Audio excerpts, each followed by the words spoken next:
الحمد لله وحده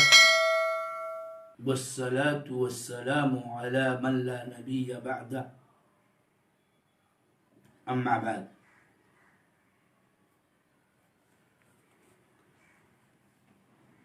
قال شيخ الإسلام ابن تيمية رحمه الله تعالى في كتابه الواسطية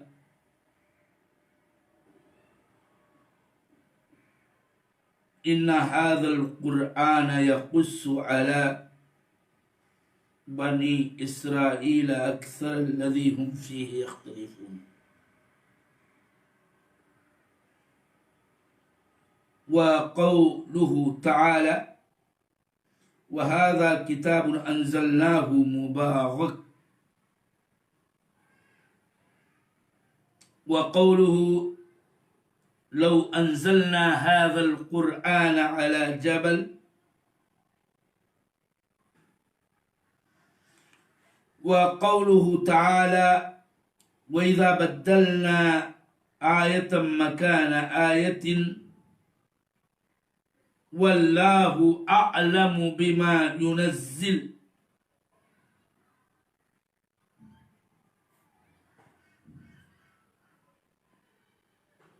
وقوله قالوا إنما أنت مفتر بل أكثرهم لا يعلمون قل نزله روح القدس من ربك بالحق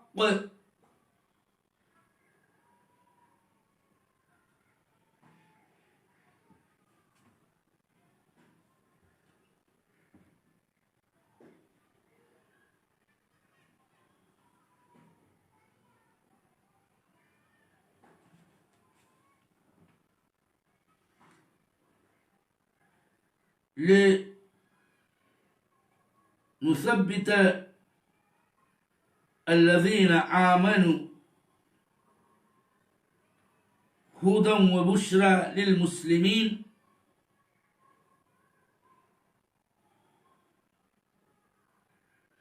ولقد نعلم أنهم يقولون إنما يعلمه بشر لسان الذي يلحدون إليه أعجمي وهذا لسان عربي مبين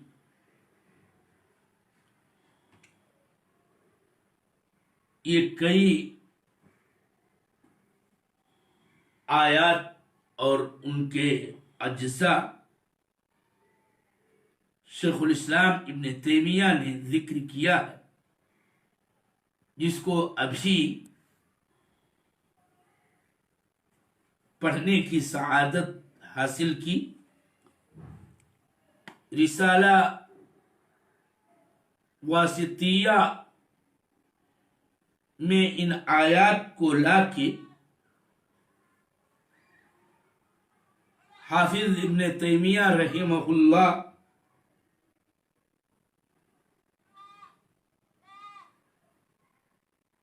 یہ بتانا چاہتے ہیں کہ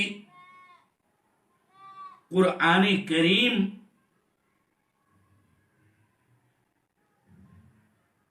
اللہ تعالی کا کلام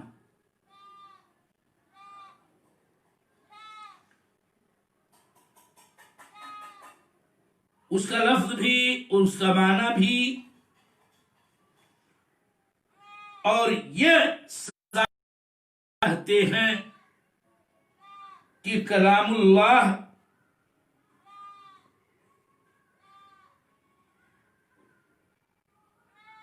اللہ تعالی کی جو صفت ہے وہ حروف و اصوات ہیں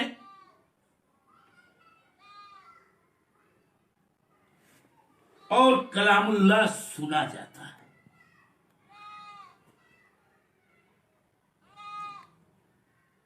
اور یہ مقصود ہے کہ قرآن پاک قرآن کریم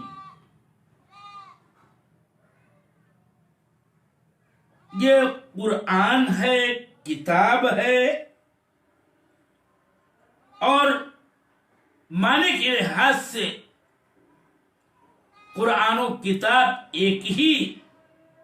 ہے کہ دونوں ہی کلام اللہ ہی ہے، اس سے الگ کوئی چیز نہیں۔ یہاں پر میرے محترم سامعین بات ذہن کہ اس سے پہلے کا جو موضوع تھا اس میں اساسی اور بنیادی طور پر یہ ثابت کرنا مطلوب مقصود تھا کہ کلام اللہ تعالی کی صفت، اور تفصیل کے ساتھ اس موضوع پر گفتگو کتاب میں مذکورہ آیات کی روشنی میں ہوئی ہے، اور یہ آپ کو میں بتا دوں کہ یہ بات بیان کی گئی کہ کلام اللہ حقیقی صفت ہے،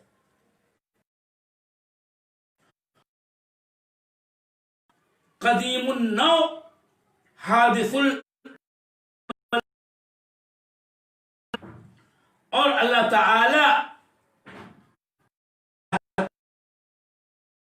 ہے جو جب چاہتا ہے تو اسی سے بالکل موضوع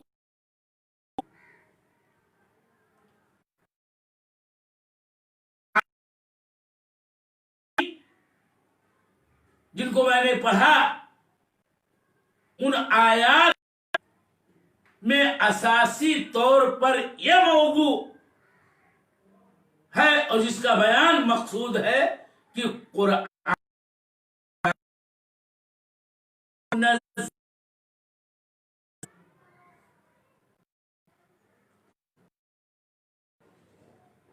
ہے جو اسی کی طرف سے شروع ہوا اور اسی کی جانب آؤٹ کر جائے گا،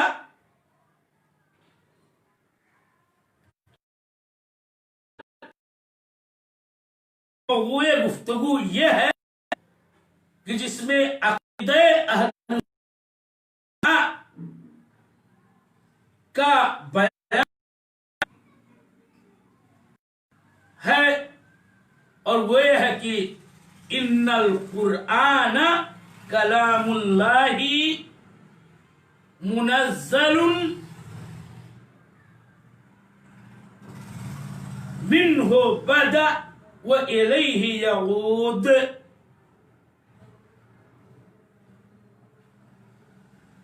اور اس طرح سے مزید وضاحت کے ساتھ ان آیات میں ہے کہ قرآن کریم بھی قرآن عظیم کہ قرآن کے ساتھ کلام اللہ ہے، اور کلام اللہ مسموع ہوتا ہے، اور کلام قرآن اور کتاب ہے، اور دونوں کا معنی و مطلب ایک ہے۔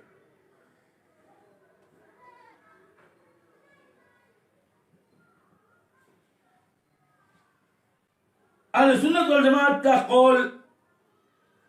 مذہب، ان کا عقیدہ یہ ہے کہ قرآن اللہ کا کلام ہے جس کو اس نے جبریل امین کے واسطے سے اپنے آخری نبی محمد ابن عبداللہ ورسولہ صلی اللہ علیہ وسلم پر اتارا ہے، اور یہ غیر مخلوق ہے۔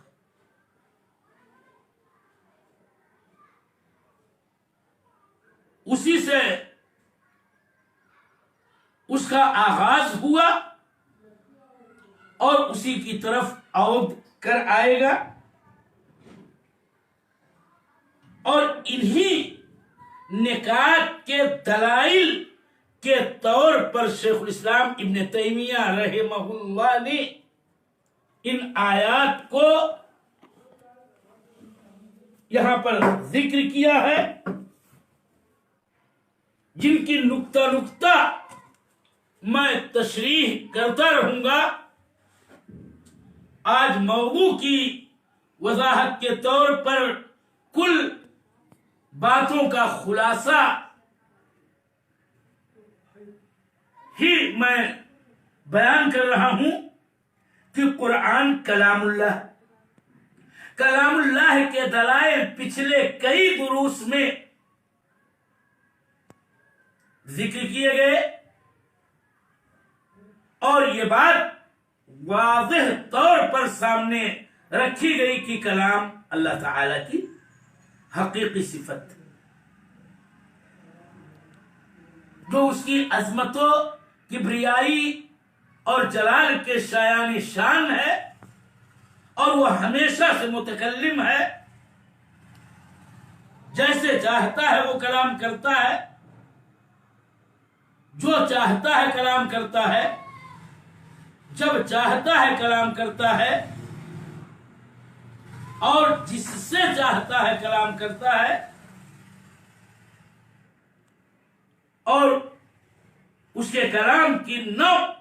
قدیم ہے، لیکن اس کے افراد و آحاد، اس کی یونٹس، اس کے اندر تجدد اور حدوث پایا جاتا ہے۔ اور آج کے درس کا جو موضوع ہے کہ قرآن کلام اللہ غیر مخلوق منزل منہ، اور اسی سے اس کا آغاز بدا ہوا ہے، اور اسی کی طرف وہ عود کر آئے گا۔ جہاں تک منزل ہونے کے دلائل ہیں، قرآن کریم کا تلاوت کرنے والا ان آیات کو اچھی طرح سے پڑھتا ہے اور جانتا ہے کہ جس کے اندر اللہ تعالی نے قرآن عظیم کے بارے میں انزال و تنزیل کے سیغ کا ذکر کیا ہے، اِنَّا أَنزَلْنَاهُ قُرْآنًا عَرَبِيًّا وَإِنَّهُ لَتَنزِيلُ رَبِّ الْعَالَمِينَ نَزَلَ بِهِ الرُّوحُ الْأَمِينُ عَلَى قَلْبِكَ لِتَكُونَ مِنَ الْمُنذِرِينَ بِلِسَانٍ عَرَبِيٍّ مُبِينٍ لو أنزلنا هذا القرآن على جبل لرأيته قل نزله روح القدس من ربك۔ آیات قرآن پاک کی کئی صورتوں میں متعدد ہیں، جن سے یہ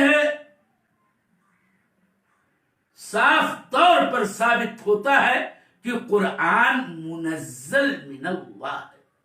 اور ساتھ ہی ساتھ یہ بھی ثابت ہوتا ہے کہ اس کو اللہ تعالی نے جبریل، روح امین، روح القدس کے واسطے سے اتارا ہے۔ اور انہی آیات میں اس بات کا بھی ذکر موجود ہے کہ یہ تنزیل و انزال اللہ کے نبی خاتم نبی رحمت صلی اللہ علیہ وسلم پر اور آپ کے دل پر ہوا ہے، اور اسی لیے ہمارا عقیدہ قرآن کے بارے میں یہ ہے کہ قرآن منزل ہے۔ تعلق سے تیسرا جو اہم ترین نقطہ ہے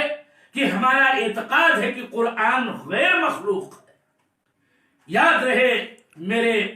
سامعین و متابعین کہ لفظ غیر مخلوق یہ کتاب و سنت کے اندر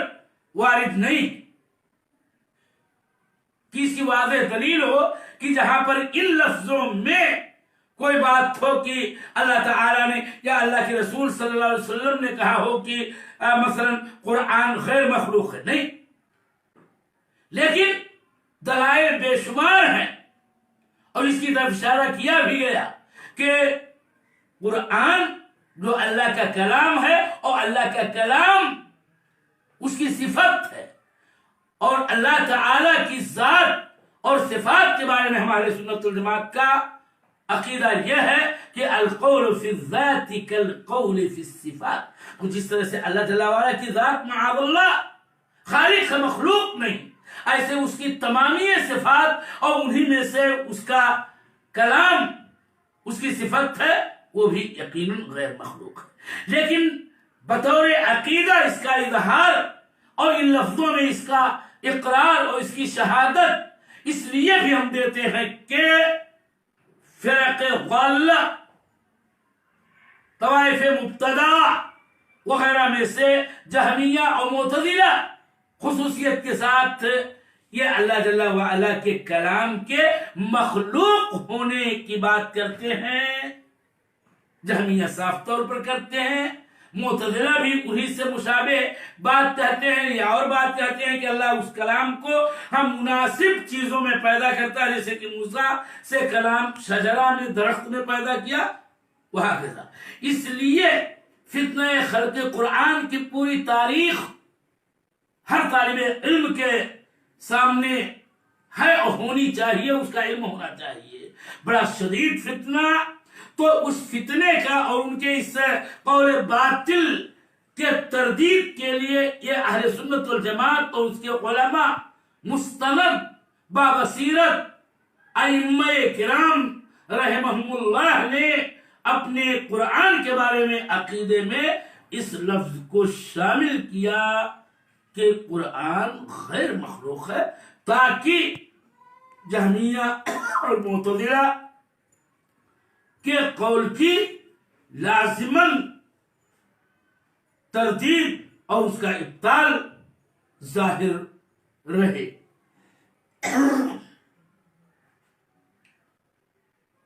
آخری نقطہ جس پر میں گفتگو کر کے اپنی بات سمیٹتا ہوں اور پھر آیت در آیت ان کی تشریح و توضیح و تفسیر کے وقت باتیں پھر دہراتی جائیں گی. آخری نقطہ ہے کہ منہ بدأ و الیہ یعود. قرآن کریم کے اندر دلائل بے شمار ہیں کہ قرآن اللہ تعالیٰ اس کے ساتھ تکلم ریز ہوا ہے اور یہ اسی کا کلام ہے، اسی کا قول ہے. تکلم اللہ بہ ابتداء و انشاء، کہ اللہ تعالیٰ ہی کا یہ قول و کلام ہے جس کو اللہ تعالیٰ نے بولا ہے اور اس کے ساتھ اس نے تکلم کیا ہے. جبریل امین نے تر و تازہ سنا ہے اور جبریل امین نے اللہ تعالی کے حکم سے اس کی تبلیغ اللہ کے نبی محمد نبی امی صلی اللہ علیہ وسلم تک کی ہے، اور آپ نے اس کو سنا ہے جیسے کہ جبریل کو اللہ تعالی نے سنانے کا حکم دیا ہے. اور اس سے یہ ثابت ہوتا ہے کہ قرآن کے ساتھ اللہ تعالی ہی نے ابتداء و انشاء تکلم کیا ہے. وَإِلَيْهِ يَعُودُ کا جہاں تک مسئلہ ہے تو ہمارے اعتقاد کا حصہ ہے کہ اللہ کا یہ کلام اس دنیا میں لوگوں کے درمیان باقی رہے گا تب تک کہ جب تک اس پر عمل ہوتا رہے گا، وہ عمل کرنے والے زیادہ ہوں کم ہوں، اور جب وہ وقت آئے گا کہ اس پر اور اس کے تعلیمات پر عمل کرنے والا کوئی نہ باقی بچے گا، تو یہ کلام اللہ تعالی کا قرآن کریم یہ ہے اٹھا لیا جائے گا دلوں سے بھی لوگوں کے، حتیٰ کہ مصاحف سے بھی، جیسا کہ ایک اثر کے اندر یہ بات موجود ہے، جس کو ہم انشاءاللہ پھر بطور تذکیر و اعادہ ذکر کرتے رہیں گے۔ اور کل کے درس میں پہلے حصے درس کے طور پر ان آیات کی معانی کی ہم ترجمانی کریں گے، جس کو میں نے ابھی پڑھا اور جس کی روشنی میں ائمہ اہل سنت نے جس طرح سے عقیدے کی کتابوں میں اپنا عقیدہ بیان کیا ہے، فرقہ ناجیہ طائفہ منصورہ اہل الحدیث کا، اس کو ذکر کیا گیا، اور وہ ہے یہ کہ ان القرآن کلام اللہ منزل غیر مخلوق منہ بدا وإلیہ یعود۔ اسی کے دلائل کے طور پر قرآن کی آیتوں کی معانی کی ترجمانی کی جائے گی، اور شرح و تفسیر کے طور پر اس سے متعلقہ اہم ترین اعتقادی نکات کو قدر تفصیل کے ساتھ آپ کے سامنے پیش کیا جائے گا۔ اللہ تعالیٰ سے دعا ہے کہ اللہ تعالیٰ ہمیں صحیح اعتقاد اپنانے کی اور اس کو اچھی طرح سے سمجھنے کی توفیق عطا فرمائے۔ وصلی اللہ علی نبینا وسلم۔